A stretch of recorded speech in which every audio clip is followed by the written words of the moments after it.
Sometimes in Yiddish, you can say something that you can't say in another language, and it has almost a flavor, um, a sense that is really not, you can't translate.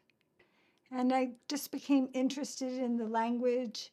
I really loved Yiddish and the literature and the people I meet speaking, and it's been a very interesting experience. Prior to this, all my language learning with Yiddish was online. And I just feel being in person, it like blossomed. It has a much fuller feeling to it. I'm not sitting in front of a computer. It's attached to living beings.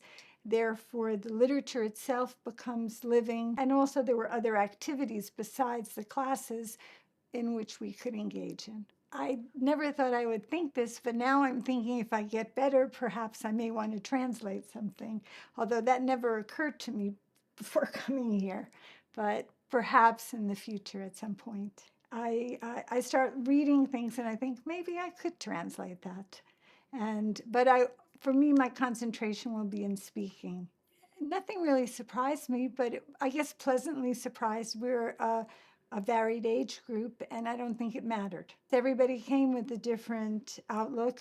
Many people were very involved in research as well, and something I didn't know much about. And some people were in the arts, and they brought their perspective. And I think it just formed a very cohesive group. You know, it's hard to go back to school sometimes. I thought 6 weeks would be too much, but now I think, well, maybe I could do more.